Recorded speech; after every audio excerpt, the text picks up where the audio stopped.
ಇರ್ತದೆ, ದಿನಾಲು ಇರುತ್ತೆ, ಹೌದಲ್ಲ? ಸೊ ಒಂದ್ ದಿವಸ ನಾವು ಸ್ವಲ್ಪ ಲೇಟ್ ಮಾಡಿ ಊಟ ಮಾಡ್ತೀರಿ ಏನು ತೊಂದರೆ ಇಲ್ಲ. ಈಗ ನಿಮ್ಗಾಗಿ ಅಲ್ಲಿ ಎಲ್ಲ ಊಟ ಸಿದ್ಧ ಆಗ್ತಾ ಇದೆ. ಕೆಲವೇ 15 ನಿಮಿಷದಲ್ಲಿ ಈಗ ನಿಮ್ಮ ಊಟ ಸಿದ್ಧ ಆಗ್ತದೆ. ಸೊ ಅದಕ್ಕೆ ಪೂರ್ವದಲ್ಲಿ ಸರ್ ಹೇಳಿದ ಹಾಗೆ ನಾನು ನಿಮ್ಮನ್ನು ಉದ್ದೇಶಿಸಿ ಒಂದೆರಡು ಹಿತನುಡಿಗಳನ್ನ ಹೇಳಲಿಕ್ಕೆ ಇಷ್ಟಪಡ್ತೇನೆ. ಸ್ವಲ್ಪ ದಯವಿಟ್ಟು ಎಲ್ಲಾ ಮಕ್ಕಳು ಈ ಕಡೆ ಗಮನ ಕೊಟ್ಟು ಕೇಳಿ, ಯಾರು ಮಾತಾಡಬಾರ್ದು. ಎಲ್ಲರೂ ಈ ಕಡೆ ನೋಡ್ತಾ ಇದೀರಿ? ಎಲ್ಲರೂ ನೋಡಿದ್ರೆ ಎಲ್ಲರೂ ಯಾರೇ ನೋಡಿದ್ರು ಕೈ ಎತ್ತರ ಮೇಲೆ. ಹಾ ಅಂದ್ರೆ ಎಲ್ಲರೂ ನನ್ನ ಕಡೆ ನೋಡಕ್ಕೆ. ಓಕೆ, ಕೈ ಕೆಳಗೆ. ಸೊ ಮುದ್ದು ಮಕ್ಕಳೇ, ಸೃಷ್ಟಿಯ ನಿಯಮದಂತೆ ಕೂಡುವುದು ಅನಿವಾರ್ಯ,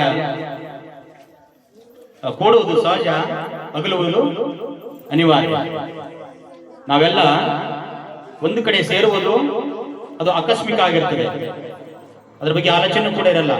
ಆದರೆ ಕೂಡಿದ ಮೇಲೆ ಮತ್ತೆ ನಾವು ಅಗಲಬೇಕಾದದ್ದು ಅದು ಅನಿವಾರ್ಯ. ಅಂದ್ರೆ ನಾವು ನೀವು ನಾ ಈಗಾಗಲೇ ಒಂದು ಹಾಡು ಹಚ್ಚಿದ್ದೆ, ಕೇಳಿದಿರಲ್ಲ ನೀವೆಲ್ಲ.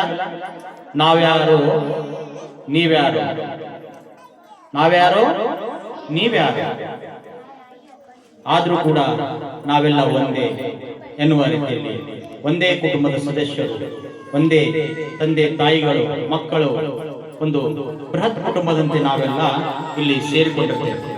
ಇದೇ ನಮ್ಮ ವಿಶೇಷತೆ. ದೇವರು ನಿಮ್ಮನ್ನೆಲ್ಲರೂ ಕೂಡ ನಮ್ಮ ಉಡಿಯಲ್ಲಿ ಹಾಕಿದ್ದಾನೆ, ನಮ್ಮ ಕೈಯಲ್ಲಿ ಕೊಟ್ಟಿದ್ದಾನೆ. ನಾವು ಪುಣ್ಯವಂತರು, ನಿಮ್ಮಂತ ಮಕ್ಕಳನ್ನು ಪಡೀಲಿಕ್ಕೆ ನಾವು ಪುಣ್ಯವಂತರು. ಯಾಕಂದ್ರೆ ಮಕ್ಕಳೊಂದಿಗೆ ಮಾತನಾಡುವುದಂದ್ರೆ ದೇವರೊಂದಿಗೆ ಮಾತನಾಡುವುದು. ಮಕ್ಕಳೊಂದಿಗೆ ಮಾತನಾಡುವುದಂದ್ರೆ ಅದು ದೇವರೊಂದಿಗೆ ಮಾತನಾಡಿದ. ನೀವೆಲ್ಲ ನಾವು ನಿಮಗೆ ದೇವರು ಇದ್ದೇವೋ ಇಲ್ಲವೋ ಗೊತ್ತಿಲ್ಲ, ಆದ್ರೆ ನೀವಂತೂ ನಮಗೆ ದೇವರು ಅಂತ ಯಾವಾಗ ಹೇಳ್ತಿರ್ತೀನಿ. ನಿಮ್ಮನ್ನೇ ನಾವು ದೇವರೆಂದು ಭಾವಿಸ್ತೇವೆ.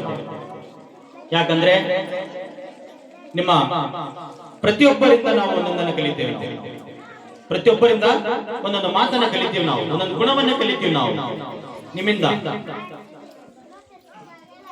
ಅದಕ್ಕೋಸ್ಕರ ಮಕ್ಕಳೇ, ಇಂದು ಈ ಒಂದು ಬೀಳ್ಕೊಡುಗೆ ಸಮಾರಂಭವನ್ನ ನಮ್ಮ 5ನೇ ತರಗತಿಯ ಮಕ್ಕಳಿಗೆ ಈ ದಿನ ನಾವು ತುಂಬಾ ಮನಸ್ಸಿಗೆ ಒಂದು ಖೇದ, ದುಃಖದ ಒಂದು ಸಂಗತಿ ಅಂತ ಹೇಳ್ತಾ. ಯಾಕಂದ್ರೆ ನಿಮ್ಮನ್ನ ನಾವು 3 ವರ್ಷದಲ್ಲಿ ನಾವು ನಮ್ಮ ಶಾಲೆಯಲ್ಲಿ ಸೇರಿಸಿಕೊಂಡು ಇವತ್ತು 5ನೇ ತರಗತಿವರೆಗೆ ನೀವು ಬಂದಿದ್ದೀರಿ. ನರ್ಸರಿ LKG ಇಂದ ನೀವು ನಮ್ಮ ಕೈಯಲ್ಲಿ ಕಲ್ತಿದ್ದೀರಿ. ನಮ್ಮ ಎಲ್ಲಾ ಶಿಕ್ಷಕಿಯರು ನಿಮ್ಮನ್ನ ತುಂಬಾ ತಮ್ಮ ಹೆತ್ತ ಮಕ್ಕಳಿಗಿಂತಲೂ ನಿಮ್ಮನ್ನ ಪ್ರೀತಿಸಿ ಮುದ್ದಿಸಿ ನಿಮ್ಮನ್ನೆಲ್ಲ ಪಾಲನೆ ಪೋಷಣೆ ಮಾಡಿ ವಿದ್ಯೆಯನ್ನ ಕಲಿಸಿದ್ದಾರೆ. ಅದಕ್ಕೆ ಮಕ್ಕಳೇ, ನೀವು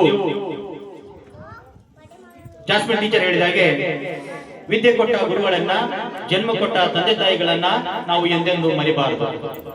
ಯಾಕಂದ್ರೆ ತಂದೆ ತಾಯಿಗಳು ನಮಗೆ ಈ ಲೋಕವನ್ನು ತೋರಿಸಿದ್ರೆ, ನಮ್ಮ ಶಿಕ್ಷಕರು ನಮ್ಮನ್ನ ಇಡೀ ಪ್ರಪಂಚವನ್ನೇ ಕಾಣಿಸ್ತಾರೆ. ಯಾಕಂತಂದ್ರೆ ತಂದೆ ತಾಯಿ ಈ ಲೋಕವನ್ನು ಬಿಡುವುದಷ್ಟೇ ಗೊತ್ತು, ಆದ್ರೆ ಈ ಶಿಕ್ಷಕರು ಇಡೀ ವಿಶ್ವವನ್ನೇ ತೋರಿಸಿಬಿಡ್ತಾರೆ ನಮ್ಮನ್ನ. ಅದು ಶಿಕ್ಷಕರ ಕೆಲಸ. ಆ ಕೆಲಸ ನಮ್ಮ ಶಿಕ್ಷಕರು ನಿಮ್ಮೊಂದಿಗೆ ಮಾಡಿದ್ದಾರೆ. ನಾವು ಎಲ್ಲರೂ ಸೇರಿ ನಿಮ್ಮನ್ನ ನಮ್ಮಿಂದ ಎಷ್ಟು ಸಾಧ್ಯ ಇದೆ ಅಷ್ಟು ನಿಮ್ಮನ್ನ ಒಂದು ವಿದ್ಯೆಯನ್ನು ಕೊಡುವಂತ ಒಂದು ಪ್ರಯತ್ನ ಮಾಡಿದ್ದೇವೆ. ಯಾವ ರೀತಿ ಒಂದು ಗಿಡಕ್ಕೆ ಇರುವಂತ ಒಂದು ಎಲೆ ಹಣ್ಣಾದ್ಮೇಲೆ ಅದು ಉದುರಲೇಬೇಕು. ಒಂದು ಗಿಡಕ್ಕೆ, ಒಂದು ಮರಕ್ಕೆ ಇರುವಂತ ಎಲೆ ಅದು ಹಣ್ಣಾದ ಮೇಲೆ ಅದು ಉದುರಲೇಬೇಕು. ಮತ್ತೆ ಆ ಉದುರಿದಂತ ಅದೇ ಸ್ಥಳದಲ್ಲಿ ಮತ್ತೊಂದು ಚಿಗುರು ಒಡೆಯಲೇಬೇಕು. ಹಾಗೆ ಎಂದು ನಮ್ಮ 5ನೇ ತರಗತಿ ಮಕ್ಕಳಂದ್ರೆ ಉದುರುವ ಎಲೆಗಳಾಗಿದ್ದಾರೆ. ಇವತ್ತು ನಮ್ಮ 5ನೇ ತರಗತಿ ಮಕ್ಕಳು ನಮ್ಮ ಗಿಡದ ಉದುರುವ ಎಲೆಗಳಾಗಿದ್ದಾರೆ. ಅದರ ಹಿಂದೆ ಇರುವಂತ 4ನೇ ತರಗತಿ ಮಕ್ಕಳು ಅದೇ ಸ್ಥಳದಲ್ಲಿ ಚಿಗುರೊಡೆಯುವಂತ ಸಣ್ಣ ಚಿಗುರಾಗಿದ್ದಾರೆ. ಇದು ಸಹಜ ಪ್ರಕ್ರಿಯೆ ನಡೀತದೆ. ಈ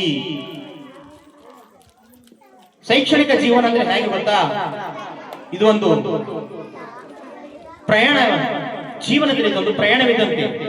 ನೋಡ್ರಿ, ನೀವು ಟ್ರೈನ್ ಹತ್ತಿರಲ್ಲ, ನೀವು ಟ್ರೈನ್ ಹತ್ಕೊಂಡ್ಬಿಟ್ರೆ, ನೀವಿಲ್ಲಿ ಇವತ್ತು ಬೀದರ್ಲಿಂದ ನೀವು ಟ್ರೈನಿಗೆ ಹತ್ಕೊಂಡ್ಬಿಟ್ರೆ ನಿಮ್ಮದೇ ಆದಂತ ಒಂದು ಟಾರ್ಗೆಟ್ ಇರ್ತದೆ, ಒಂದು ಗುರಿ ಇರ್ತದೆ. ಹೈದರಾಬಾದ್, ನಾವು ಹೋಗಿ ಹೈದರಾಬಾದ್ ಇಳಬೇಕು ಅಂತ ಇರ್ತದೆ. ಹೈದರಾಬಾದ್ ಅಲ್ಲಿ ನೀವು ಉಳ್ಕೊಂಡ್ಬಿಡ್ತೀರ, ನೀವು ಅದು ನಿಮ್ಮ ಸ್ಟೇಷನ್.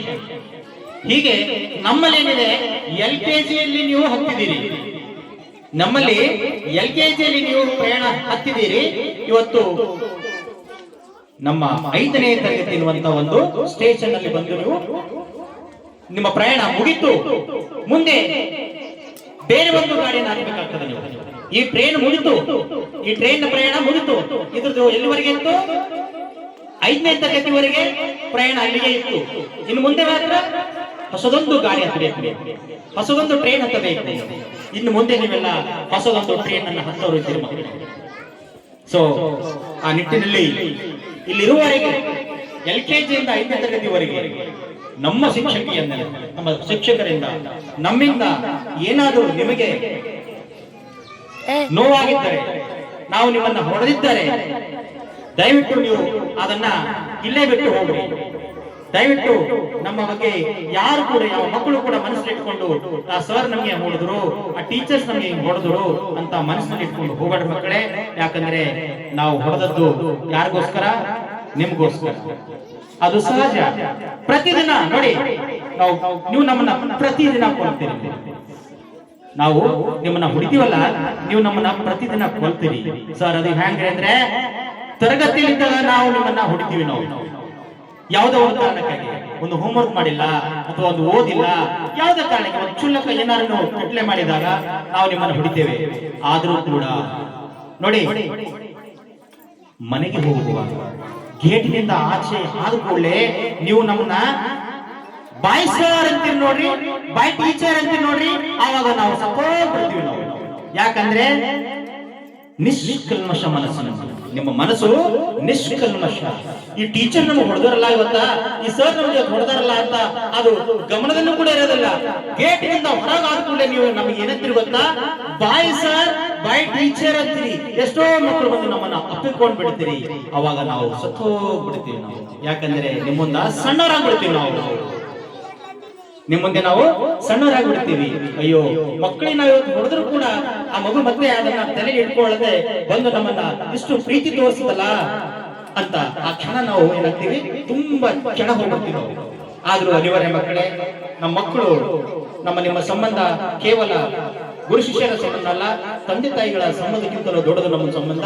ಯಾಕಂದ್ರೆ ನೀವು ಎಲ್ಲೆಲ್ಲಿ ದಾರಿ ತಪ್ಪುತ್ತೀರಿ ಅಲ್ಲಲ್ಲಿ ದಾರಿ ನಾವು ಸರಿ ತೋರಿಸುವುದು ನಮ್ಮ ಧರ್ಮವಾಗಿದೆ.